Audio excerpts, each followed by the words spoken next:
many more people have been dead after the Gaddafi was killed? Well, I agree. More. Yes, I Much agree with more. you. many more.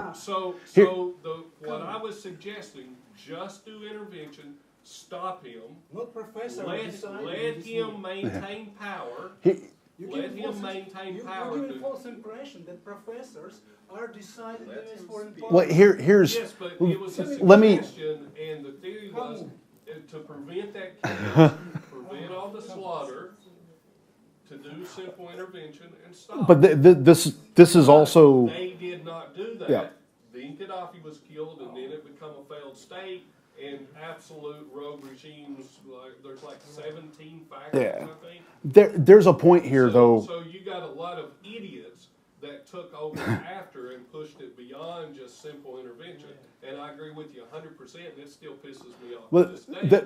Just like simple feeding people, missionary mission in Somalia turned into a military Let's mission. talk about great cardinals who decided for U.S. foreign policy, Look, not the professors. But there's a point here about how U.S. foreign policy is made, though, and the philosophy of U.S. foreign policy. And I don't mean from professors, but the U.S. goes back and forth between idealistic foreign policy and realistic. This began with theory. The big. If you read Kissinger's book Diplomacy, he begins with Theodore Roosevelt and Woodrow Wilson. You know, Theodore Roosevelt, the big guy with the big teeth, the big stick, and you know how many wars were during Theodore Roosevelt's time? 0. But the point is, Theodore Roosevelt acted completely on the basis of what he perceived to be good for the United States in terms of power and realist terms. And the second example is Woodrow Wilson, who at the 14 Points, the Treaty of Versailles, who tried to introduce an idealistic mode of foreign policy. And the U.S. oscillates back and forth between these two perspectives. You know, a realist is backing Pinochet in Chile. An idealist is undercutting Hosni Mubarak, who kept Egypt stable for 30 years, which was the best thing for U.S. interests in this guy's opinion. You know, an idealist was saying we're not going to go to Syria because I don't know why. You know, they can figure it out themselves. The idealists won out in Libya. The idea that stability versus human security, it's a huge conflict. Ultimately, the profiteers came in.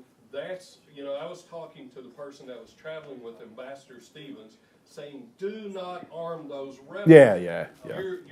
You're basically creating a group here, and you're trying to do the same thing Gaddafi's doing there. Don't do it. You're going to get people killed. You're going to get Americans killed. He got himself Don't killed, freaking huh? do it. It got Ambassador Stevens killed and those people Yeah. around him. And Yeah. I warned those guys, don't do that. And the person that was traveling, the guy who ran for governor of Maryland, was a senior advisor to Clinton, hence the flip-flop with Clinton.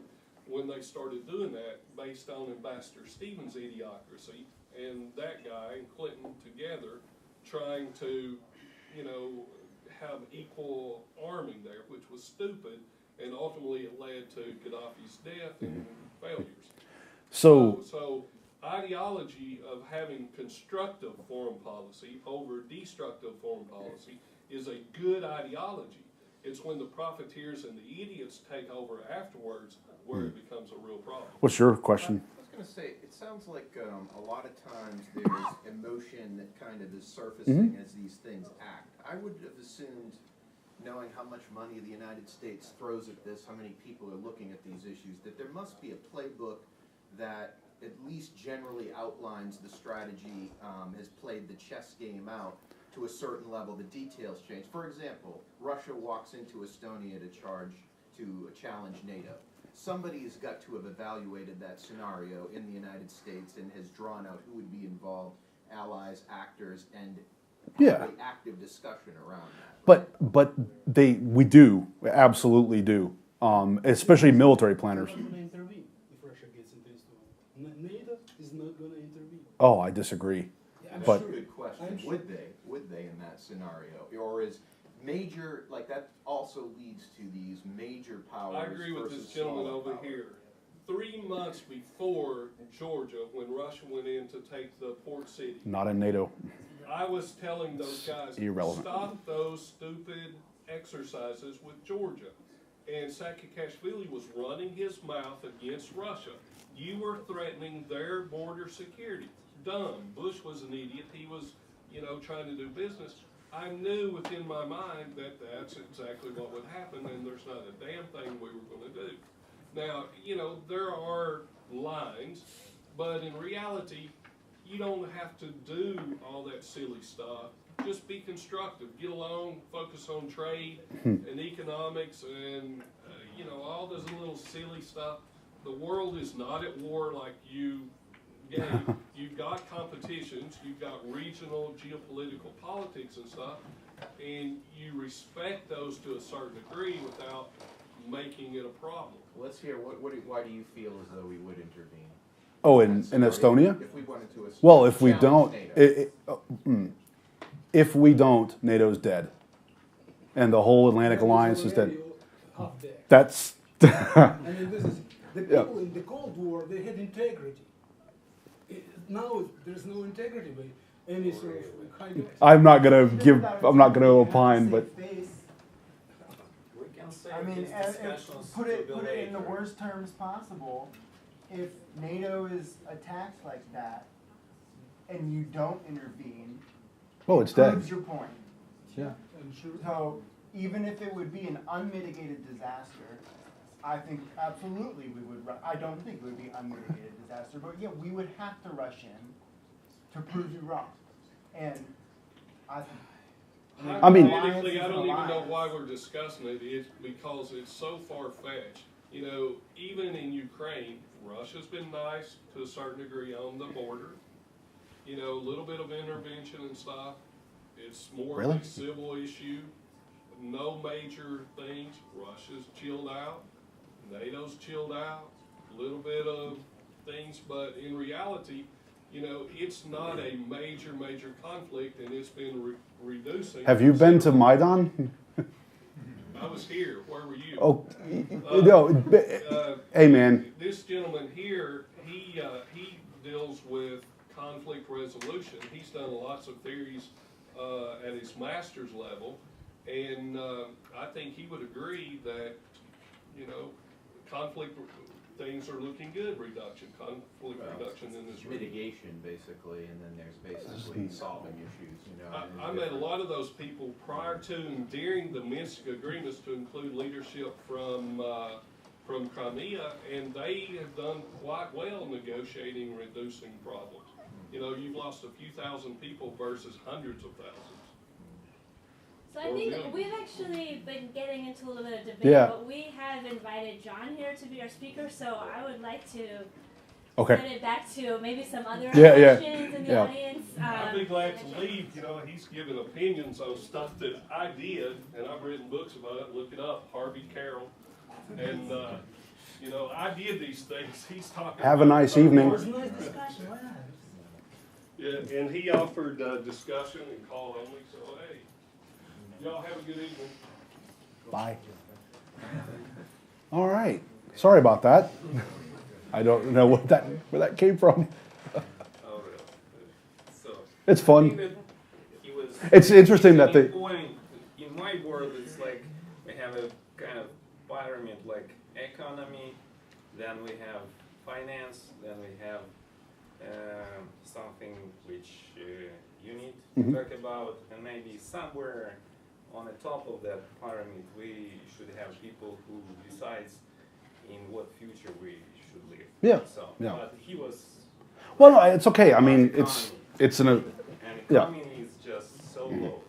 And evolution, okay, so. Yeah, no, I don't disagree, and I think it goes to the point I made at the beginning. So, as we're discussing, because it is a good discussion, agreements or not, but other points, because I think this is good. Yeah. On the topic of NATO more generally, could you talk about how the alliance fits into, say, discussions at the National Security Council, and how that, It's a very good question. in the current administration, it's certainly been a talking point because of money. And your points are about the state of the alliance. The White House and the Department of Defense have been pretty adamant that countries need to spend more. But there's a great debate, and this is part of what brought Trump into the White House. There's a great debate about what the U.S. role in the world should be. And it's a debate that's gone on since Theodore Roosevelt and Woodrow Wilson. In fact, it's gone on since George Washington. And why am I talking about the U.S. when you ask me about NATO? Because of the power ratio of the U.S. in NATO. This is a question about what does the U.S. want to be in the world in an era where we're not the only superpower. I think we're still probably the predominant. But China's rising, Russia. People say it's declining or rising or who knows, but Russia's definitely there. There are other actors that take a place in the world, and so what is our role, and what should our role be? And that directly links to the NATO discussion. If America's role is to be an interventionist power, as it has been in the past, then the guys in NATO don't need to spend very much because we're going to keep our defense budget huge and send troops everywhere, and it's going to be fine. But if the U.S.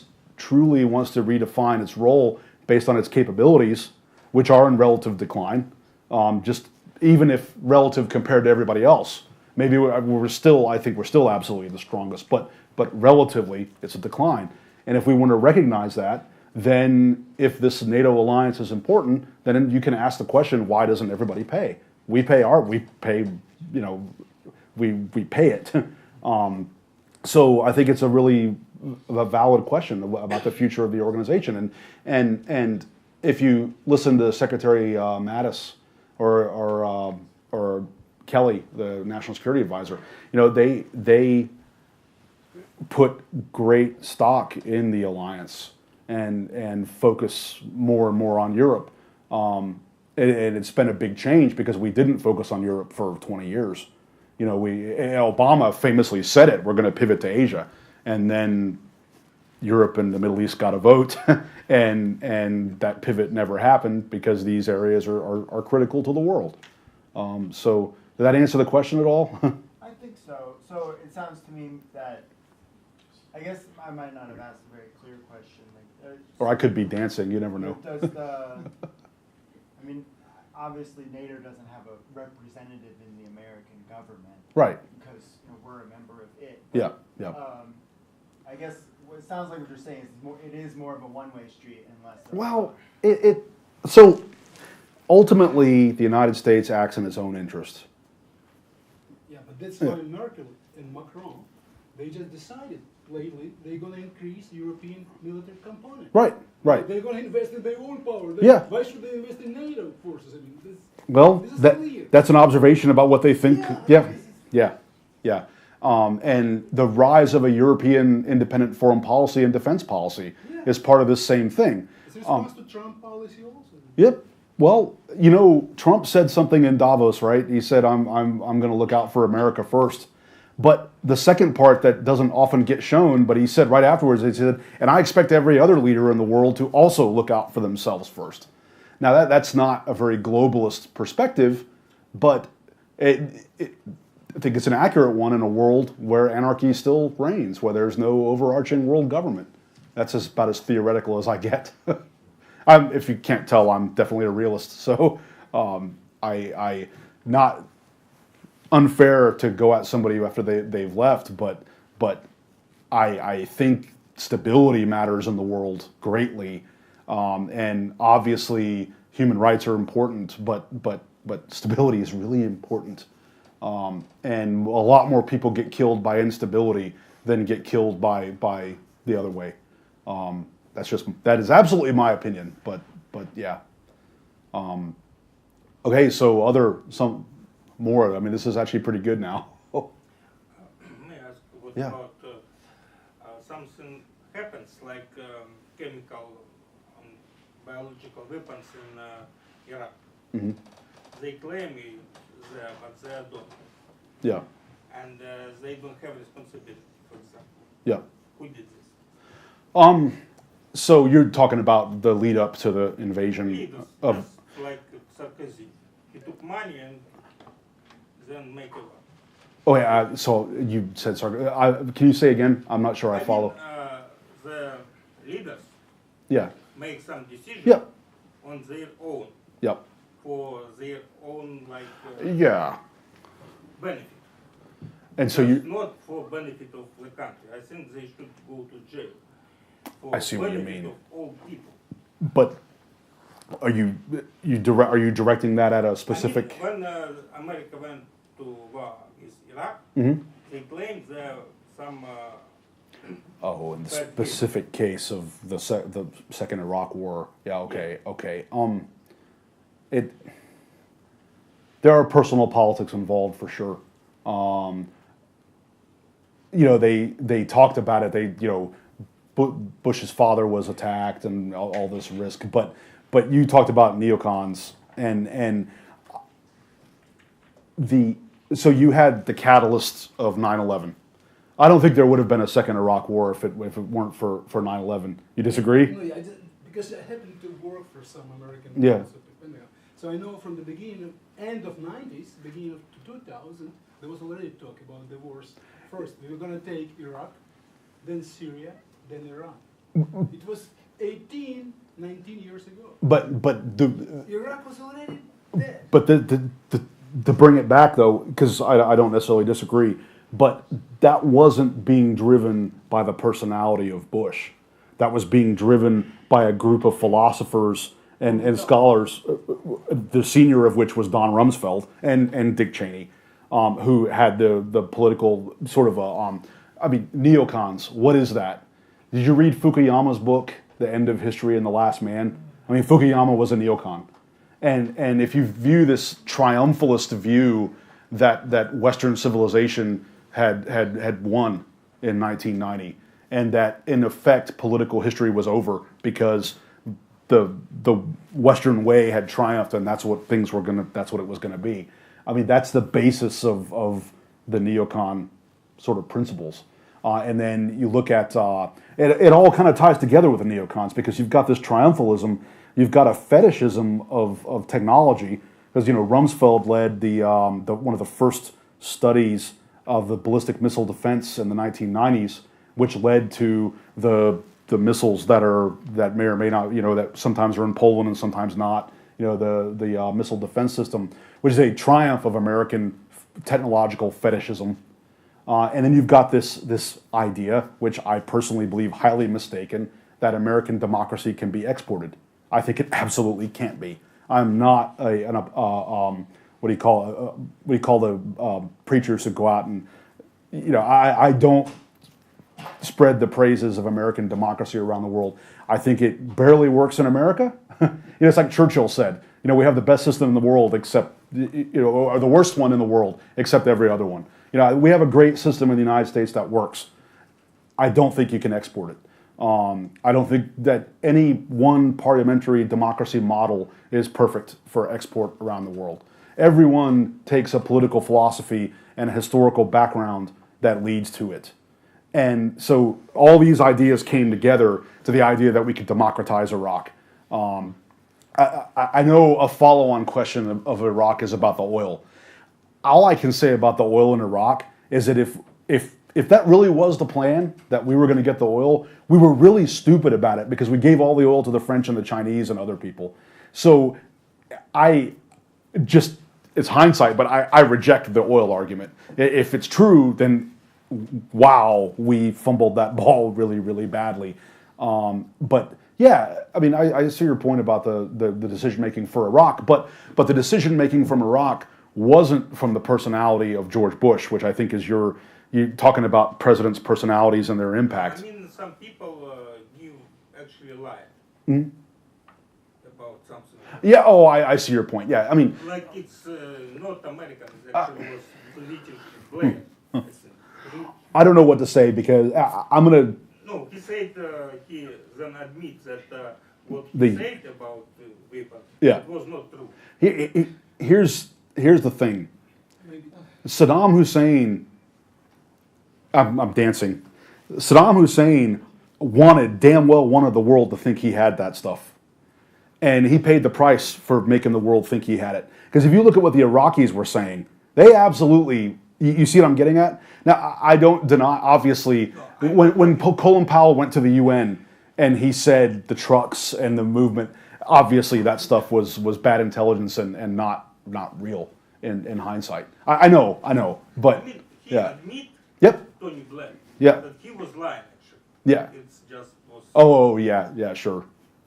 It was for me like shock. It's Yeah. good for. There are for many everybody. lies we can discuss, but the cause and effect relationship. Yep. We're talking about effects now. We're not talking about the cause. Yeah, true. It's fine. Yeah, There are many lies. good point. Wow, this. I think for humanity, they should go to jail actually.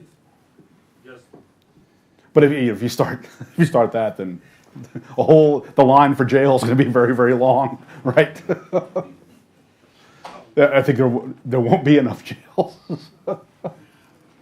So, other questions.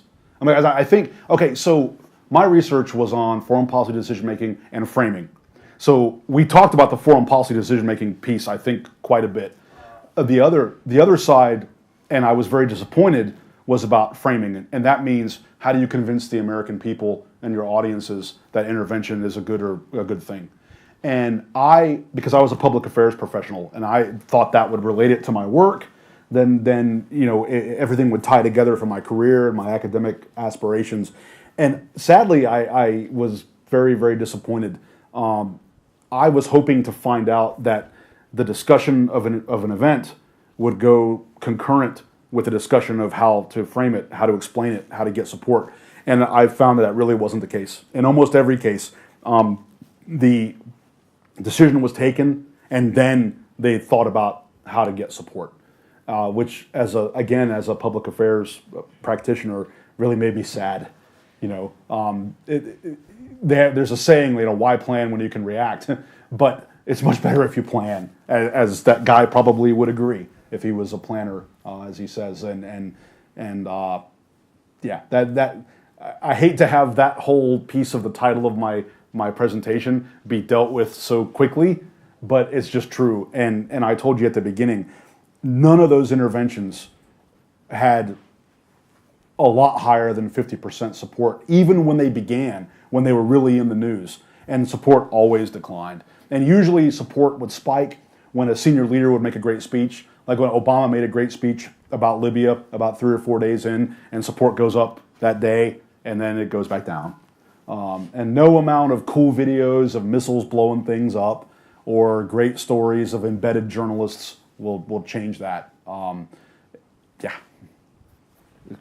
I was just trying to refer to Yeah. the word support, because I do see the world through maybe something which is hard to share, but anyway, 2% of people they think, 3% think that they think, Yeah. and 95 they would die, rather would die than think, and it was the Bernard Shaw's Yeah. formula. So okay, that was the way to address. Yeah. the word. Well, That's why framing is easy. It's the Yeah. easiest part. yeah. Well, Americans are very good at framing. yeah, we are. We are. You look at the American It's not Revolution. framing, it is just decision making by 2%. No, you didn't get it. Because the rest, they cannot decide. Well, let me offer. Words. I'll offer you different numbers that say it's a different. That also say a different story. It's not. It's not an attack back. But in the American Revolution, about 1/3 of the people were pro-British. They didn't want to leave. We call them Canadians and British now, because they did leave afterwards. 1/3 of the people were really indifferent. They wanted to make sure they got a meal on the table, and were taken care of. What people want. Then 1/3 were really in favor of the revolution. They were the motivated. And even of those 1/3, it's probably 1 or 2% who were actually pushing things. And so what is the struggle then? The struggle is to convince that third in the middle, right? Because you're never going to convince the guys on the other side. It almost never happens. So you try to convince the undecided or the ones that you can convince. And I think I don't want to go outside my research and say something that could easily be refuted, but I think you find that's how things are in a lot of issues. You've got your heart, and that's the root of the problem in American politics, which is a totally different issue. But the problem in American politics is discourse has become what happened here. Everything is just a fight. There's no middle ground anymore of discussion. And that's why it's great that we have a discussion like this where, for the most part, I think we are just having a back and forth. This is so rare at home now. Fareed Zakaria said, in one of his zillion books, said that the greatest problem with U.S. decision-making and U.S. government right now is partisanship, hyper partisanship. Nobody will come to the middle to meet and discuss an issue. And it cripples our decision-making. And it cripples our action. And that means it cripples the world. So it's a big problem. Yeah. Yes, ma'am. Do you know about the brilliant American promise to protect Ukraine? Yeah. And what? Yeah, well, I don't know what to say because I frankly was outraged when it happened. When a country gives up its nuclear weapons because two other countries say they're going to protect it and then they don't, that's an issue. Maybe it's a good time to say we will not to protect you, just open policy. Yeah. Just say to I'm the afraid whole in the world. document there was used the term just assurances, no more, no guarantee. Okay, so there you go, and I didn't know that. Yeah. On the other hand, there was no real mechanism except the consultation. Mm-hmm. There were consultations, Sure. actually, but the result. Right. Moreover, the aggressor was on the signing states of it. Russia was signed. Right. So what do you do when one of the And members... number 3, there was no direct military aggression, actually. Right. It was the use of abstract forces, like proxy forces. Yeah. Which, by the way, is what I mean when I say the world is at war. The proxy forces, economic forces, cyber forces. The question, will NATO react in case of invasion to Estonia or any Baltic state? It depends on what... Very good point. It will be this. But if it will be, Yep. if it will be direct military Yep. invasion, yes, the NATO will use its number 5 article. Yep. But what happened if it will be like indirect invasion, like in Crimea? Yeah. It reminds me, Good by point. the way, quite a new book of NATO British General Richard Sheriff, War with Russia, with explaining. Despite I was very upset to see his misinterpretation of Russian decision-making process in the book. He explained. Yeah, it's a very, very good point, obviously. And, I think in 2013 or 14, when Leon Panetta was still the Secretary of Defense, he said that cyber attack would be responded to as if it were a kinetic attack. Now, that was him, and yeah. It was directly organized by North Korea. Right. That's the problem. And even if you do know, can you say? And is it in your interest to say? I mean, remember Winston Churchill. I know, but how to prove? Yeah. Or maybe you don't want to prove, like Winston Churchill's book Bodyguard of Lies, where they knew the Germans were coming to Coventry to bomb, but they couldn't stop them because it would reveal that they knew, and therefore the Germans would find a way to do something worse. So yeah, it's a big problem. Yes, ma'am. Thank you very much for a very interesting presentation. I would like to ask you about Think their role in decision-making process and regarding foreign policy and security issues. And in your opinion, what are the most powerful think tanks, for example, in Brooklyn, Connecticut, something like that? And in your career, can you tell us any case of fruitful cooperation between, for example, State Department? Yeah, not so much State Department, but Congress. And it absolutely just depends who's in power. I guarantee you right now, the Heritage Foundation has a big voice on Capitol Hill. And 3 years ago, Brookings had a big one. And Rand is always out there, but Rand works more directly for the military and the State Department, and not so much for like Congress. Or Israel. Yeah, well, yeah, I read Stephen Waltz and John Mearsheimer's book about about support to Israel. I mean, honestly, and not to be evasive, it's not something I know a lot about. I can tell you what the policies have been, like Jerusalem and all these things. I mean, yeah, it's better. I think if this is going to be very political, I think if the location of a city that was already the de jure capital is really the only thing that kept the peace process going, then there probably wasn't one.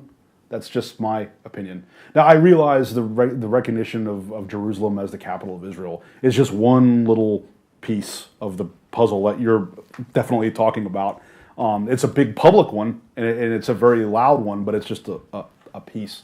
Yeah, I never was involved in anything to do with that level of support and decision making. And I never called somebody or advised somebody to do something about Israel. So I really just don't know. It's a gray zone. Yes, a definite one. I don't know. A definite one. Yeah. Other questions? I mean, I can always call somebody in Congress and give them a plan. I don't know. I think I'm not done. Yes, sir. Did you like President Trump? Okay. So if we're going to talk political, I have to tell you that I am a Republican, if it wasn't obvious already. But listen, in general, I've been in favor. Yes. I would go back to the political process that got us here. You know, when one party basically selected who they wanted and had a process that put the person they wanted in, we got a result. And when the Republican Party basically had no rules and you had 17 people yelling, of course the loudest guy was going to come out on top. And the ideologues will get pushed to the side. It's natural. So I'm completely unsurprised by what happened in the election. Well, I expected Hillary would win, as I actually think Trump did on that day. No evidence for that, but I believe that they expected that Clinton would win. But the process that got us here was extremely messy, and the administration is still bound by the messiness of that process, but it's also bound by its own methods, clearly.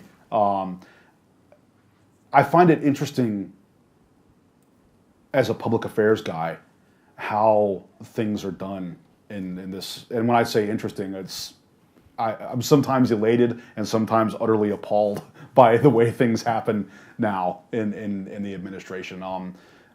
I think of course, this is my political bent, but I think some really good things have happened in the last year, but they happen under a cloud of craziness and chatter and talking about all kinds of different things. Then you find out, oh, this law happened, and now things are really going to be better. Okay, great.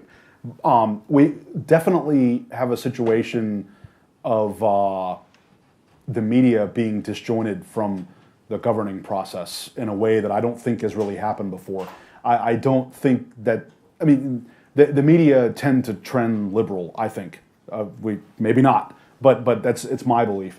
But even under George Bush Jr., it wasn't like it is now. I mean, it is almost as if Trump says dog, the mainstream media is going to say cat. It feels that way to me. And how you can even act in an environment like that is, I don't even know how they do it. How they can withstand the bombardment that they get constantly. And I don't know. I mean, maybe it was the same for Obama from the conservative media. Maybe it was. I don't know because I didn't perceive it that way. You know. So was that actually the question, or did I just sort of drive off into nowhere land? The first question was about think tanks, and I started to say it. The think tanks have their main role on Capitol Hill, I think. I don't know of an instance where the head of Heritage like went to the White House and impacted something. Now, that being said, there's a direct line of communication from the Hill to the White House, especially when they're in the same administration. So surely, if a senior Republican leader in the Senate is swayed by information, clearly they have a line to the White House. So that information does get pushed up. But I think that the think tank's primary emphasis is on Capitol Hill. Not exactly as lobbyists in traditional sense, but they're pushed for their agendas on the Hill. So did that help? So I think if you wanted to find out, if you wanted to take the pulse of Washington now, you should look at Heritage as the biggest one. Well, maybe the super think tank is APEC. Well, yeah, to come back to the Israel point of view. Yeah. I mean, Yes, sir. How do you think? Is it? Do you believe that Russia can influence American election? Good question, and I'm not. I want to know exactly. I want to say the right thing. Not to make you happy. I mean, No, it's a hard question. Okay, 3 years ago, or 3 years ago, Barack Obama openly tried to influence the election of the state of Israel. Openly in the media, he said, "Get rid of Netanyahu." Openly. I think every country tries to do this. Every country that has an influence in another country tries to do something in their elections. It's the most logical, obvious thing to do. While it's never been my job, I have no doubt that we do it in ways that aren't as overt as Obama saying, what he said. So I have no doubt that every power on earth, including Russia, tries to influence every American election. Now, I know you're asking a different question, and you're asking specifically about 2016, and I don't know. One beautiful thing about the American election system, they talked about the Russians were trying to actually take computer control of the voting machines, like direct control.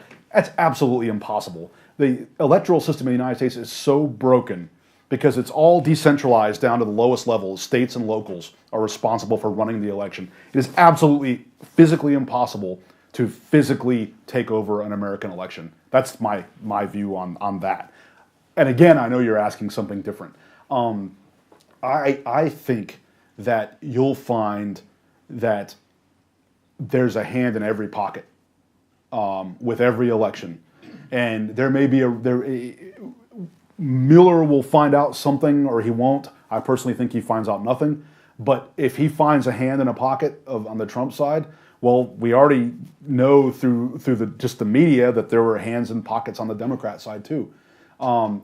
Everybody plays a gambling bet to win, and you play both sides because you're going to have to work with both sides. So, influence is influence, and you may have a person you prefer, but I very much doubt that the Russians preferred Donald Trump to Hillary Clinton. I really, truly doubt it. In spite of everything that's being said, and in spite of, if some people in his administration, in his campaign talked to some Russians, I guarantee you that it happened on the other side too, and it always happens, and it's a normal part of how the election process works. That's just my opinion. And the first case of this was in the election of John Adams, the second president of the United States. There was a French guy, and I can't remember his name. It was Monet or something. He was trying to stir up support against John Adams in the very second election, the third one, because Washington was reelected. And we reacted with something called the Alien and Sedition Acts, which then allowed them to throw people out of the country. But this stuff has been going on forever and ever and ever.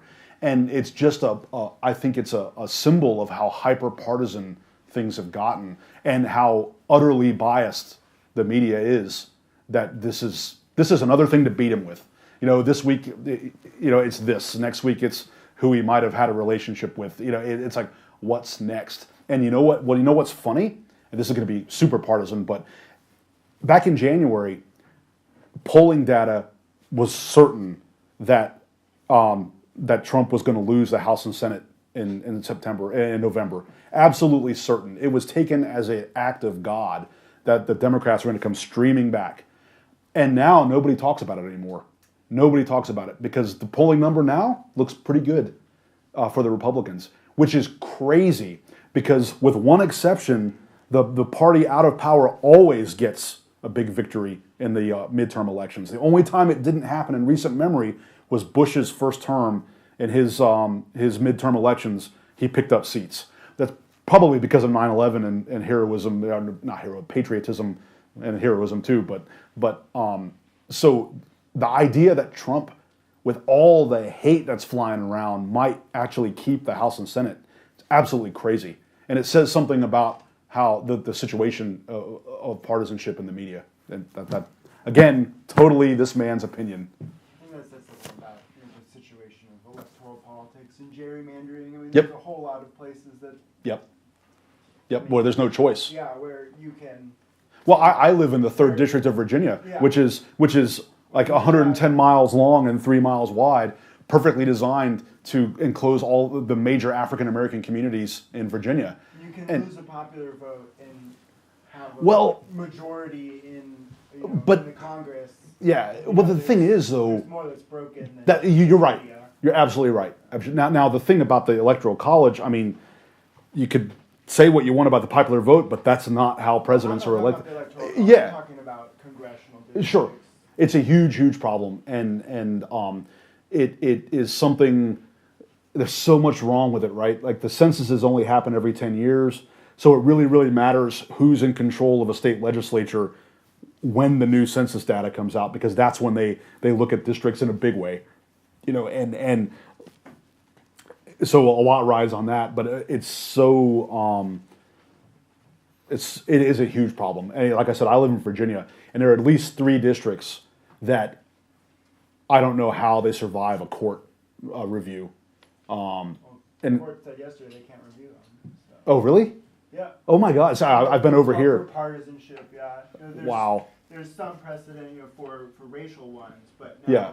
the strategy is no, we didn't gerrymander the blacks out, we gerrymandered the Democrats out. Oh, right, And right. The court just ruled yesterday that that's still not an issue that they're willing to touch. Oh, that makes sense. Yeah, for Virginia politics, especially, that kind of makes sense. So, and that was in a Wisconsin case. Okay. Where the stats there. Well, sounds right for Virginia the- too. The Democrats have just over 50% of the votes, and that results in nearly 60% of the seats going to Republicans. Yeah. And that gets repeated a lot, and we're going to have it for a lot longer now for yesterday's. Yeah. Sure. It's a big problem for the Democrats right now because they've been almost swept out of a lot of state legislatures. One of the biggest news items about the Obama administration, and it's not necessarily his fault. It's a trend that's been happening. It just happened to happen under his leadership. Well, But like you said, it's timing. yeah, exactly. But the crazy numbers, like 600 state and local state like House and Senate, the state versions of those gone, governorships, state legislatures, and it's a huge problem. And when the party leadership is still like the same 80-year-old people with the same 80-year-old ideas, and they refuse to even look at what a problem might be, but instead they just want to focus on how terrible Trump is. Well, they're going to keep on doing what they're doing. That's just this guy's view. But anyway, way partisan. Sorry. Just back to the foreign Yeah, policy. please. What would be, do you have any, sort of upcoming zones of interest or potential conflict zones, basically, that we're not hearing about now that you think we might be? This one here in this region, which is a conflict, is very much, on the front page right now. The big one, was North Korea right now. I think the biggest one that nobody wants to talk about, though, is South China Sea. And in some ways, I think a very great game of distract the Americans took place with North Korea, which in the end doesn't matter that much. versus the much bigger problem of freedom of navigation and territorial rights. And again, and is the South China Sea a problem for the United States directly? No. But it's a giant problem for world commerce and some folks who we consider to be big allies. Yeah, so if I had, I mean, that one's probably still in the news more than you wanting me to kind of put the crystal ball and see what might be coming. That's kind of Yeah, I think that doesn't get as much press. yeah, that's the big one. And then, we still have to figure out what's the end of Afghanistan. It's never in the news anymore unless somebody dies. What's the end? Okay, yeah, we did better than the Soviets. We've been there, 15 years, and they were only there for 9. Oh, yay. That's hardly something to hang your flag on, and be proud about. The Islamic State thing. The Islamic State is a symptom of a problem in the Middle East. It's not the cause of the problem. The problem in the Middle East is structural inequality, bad governance, really, really bad governance, resource-based economies. I mean, that's the problem in the Middle East, and it hasn't changed. Okay, so we finally woke up and beat the tar out of ISIL. Okay, well, in the end, there were only like 30,000 of them. I mean, once a great power was going to focus, it was going to end. But we got to fix the causes, and so every part of the world is still bubbling. That's why I say that in a Sun Tzuist sort of holistic, the world is in crisis, and it's not going to end soon. And whether we're in a state of open conventional war, that almost doesn't matter. Yeah, that's me. Yes, sir. So I have a question about the proxy wars and about the recent G7 summit. Mm-hmm. Trump's decision to again include Russia and make it G8. Well, how it actually connects if two countries are against each other in a war somewhere like 3,000 miles away, and then they want to make a good economic ties. I mean, there's a logical problem as for me. There's two sides of me on why that happened, and one I'm not going to talk about, but that was interesting to me. There's a such thing as recognizing reality. The optimist in me wants to say that if you bring the Russians in and talk with them and make them part of the community, that's a good thing. The realist in me says, well, they are a big player, and leaving them out doesn't help. And obviously, that's not acknowledging the seriousness of the situation here, or in Syria, or in the Baltics. I mean, I get it, but if you're the ultimate realist and you're playing on the world stage, you bring the big guy in, and that's a very unsatisfying answer even to me. I get it, but I don't want to think it was just poke a stick in Angela Merkel's face, however fun that probably is. Yes. Okay, sorry for interrupting Yeah. this interesting discussion, but we have time for the last question. Okay, well, it's going to be you. It's going to be an American, yeah. I understand where you come from there on that position, but if you're talking about economic powers, wouldn't the realist choice for making a G8 be either China, India, or Brazil? Russia. Yeah, it's fair enough. Yeah. And their economy also is not growing. Yeah. It's resource constrained. Talking about economic powers. I mean, the Saudis played a great game when they tried to destroy our fracking industry by lowering the price of oil, but the ones who got hurt the worst were the Russians, I think. And this part of the world got hurt much worse. Because what people, and I think this is a point worth saying, what the world often forgets is that the U.S. is probably the most well-rounded power in terms of resources, economy, military, breadth of resources. I mean, yeah. Go ahead. You're talking about economy, GDP is a fake news. Fair enough. You cannot talk about Russia and comparing it to GDP Yeah. You know, you're right. China, You're right. But the influence. Influence is a big thing, Power. and that's And Russia. yep. What they operate? The economy. GDP is 13 trillion by US. I mean, Yeah. maybe it's just financial engineering. I mean, what is the real GDP? Good question. But yeah, good point. Good point. I think you like soccer. I like soccer. No, you need to play soccer. Real? Why? You have such game. I'm actually not a sports guy. So many people have asked me in an attempt to get a political reaction about the games in Russia, and my reaction is actually completely political because I don't care about soccer. So I just boycott, don't boycott, whatever. But yeah, Trying to be politically correct. yeah. No, I don't care about soccer.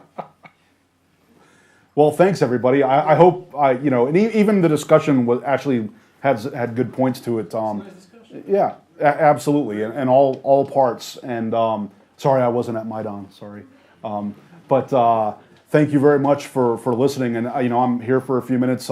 It turns out, and I have to say it, that by chance, this guy in the back corner, Ivan, he graduated with me. We walked to get our PhDs together 3 years ago in 2015, and he came in the door because he saw the announcement. So I think we're going to talk a little more during the evening. But if you want to ask more questions and hear my awesome opinions, you're more than welcome to. Thank you very much. Thank you very much.